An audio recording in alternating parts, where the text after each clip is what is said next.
Hello investors, welcome to think with. Harshad Mehta share market का एक बड़ा नाम और इंडियन शेयर मार्केट की हिस्ट्री में सबसे बड़ा स्कैम।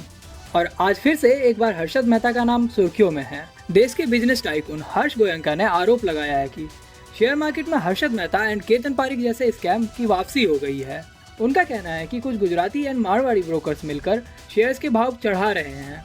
उन्होंने ट्विटर पर पोस्ट शेयर कर लिखा, तेजी से बढ़ते शेयर मार्केट के साथ हर्षद मेहता एंड केतन पारिक जैसे स्कैम की वापसी हो रही है और खासकर ये सब कोलकाता में हो रहा है। इस तेजी के बीच कई सारे प्रमोटर्स अपना प्रॉफिट बढ़ा चढ़ा कर दिखा रहे हैं और इन सब में मारवाड़ी एंड गुजराती ब्रोकर्स भी शामिल हैं। ब्रोकर्स इन प्रमोटर्स के साथ मिलकर स्टॉक के प्राइसेस बढ़ा रहे हैं और इन सब से रिटेल इन्वेस्टर्स को बड़ा लॉस हो सकता है। अब टाइम आ गया है जब सेबी एंड फाइनेंस मिनिस्ट्री को इस पे गौर करना चाहिए और रिटेल इन्वेस्टर्स का नुकसान होने से बचा लेना चाहिए। हर्ष गोयनका एक बहुत ही बड़े बिजनेस टाइकून है और ये सोशल मीडिया पे काफी एक्टिव रहते हैं और ट्विटर पे अपने पोस्ट शेयर करते रहते हैं। हर्ष गोयनका आरपीजी ग्रुप के चेयरमैन हैं, जिसके अंदर 15 से ज्यादा कंपनीज आती हैं और जो डिफरेंट सेक्टर्स में काम करती हैं। Harsh Goenka CEAT, KEC International, Zensar Tech, RPG life science, Harrisons Malayalam and Spencer International hotel जैसे ब्रांड ऑन करते हैं। इनका कॉर्पोरेट वर्ल्ड में बहुत ही बड़ा नाम है और ये जिस भी इंडस्ट्री में बिजनेस करते हैं उसमें इनकी एक अलग ही पहचान होती है और इनकी 42% रेवेन्यू ग्लोबल बिजनेसेस से आती है। हालांकि हर्ष गोयनका ने ऐसे किसी स्कैम की डिटेल तो शेयर नहीं की है।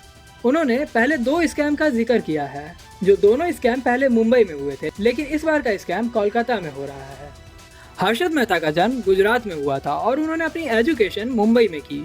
ग्रेजुएशन के बाद उन्होंने 8 ईयर्स तक छोटी मोटी जॉब्स की और उसके बाद उन्होंने एक ब्रोकरेज फर्म में जॉब की एंड फिर 1984 में उन्होंने खुद की grow more research and asset management नाम की कंपनी खोली और बीएससी की मेंबरशिप भी ले ली और धीरे धीरे हर्षद मेहता शेयर मार्केट के बिग बुल बन गए थे।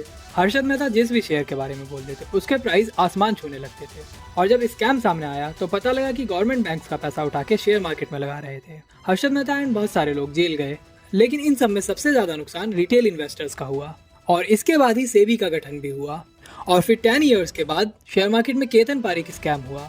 Ketan Parikh technology, media, telecom के शेयर्स में इन्वेस्ट करते थे। इन पर आरोप लगा था कि वे सर्कुलर ट्रेडिंग करा रहे थे, यानी आपस में ही बाय और सेल करा रहे थे, जिससे शेयर के प्राइसेस बढ़ जाते थे और इस स्कैम में भी बैंक्स का पैसा लगा था और फिर से स्कैम सामने आया और लॉस सिर्फ रिटेल इन्वेस्टर्स का हुआ और इसके बाद शेयर मार्केट में कोई ऐसा बड़ा स्कैम नहीं हुआ और सेबी ने मार्केट पर नजर रखी हुई है। सेबी की चेयरमैन माधवीपुरी जी ने मार्च में कहा था शेयर मार्केट के कुछ स्मॉल कैप शेयर्स में बबल हो सकता है और इसके बाद म्यूचुअल फंड्स ने स्ट्रेस टेस्ट भी किया था। निफ्टी लास्ट के 5 इयर्स में 2x हो गया है और फाइनेंशियल ईयर 24 में 28% के रिटर्न दिए हैं और निफ्टी 250 स्मॉल कैप भी 5 इयर्स में 200% बढ़ा है और लास्ट 1 ईयर में 66% के रिटर्न दिए हैं। एक्सपर्ट्स का कहना है कि शेयर मार्केट की बढ़ती हुई तेजी उसकी फंडामेंटल्स की वजह से है।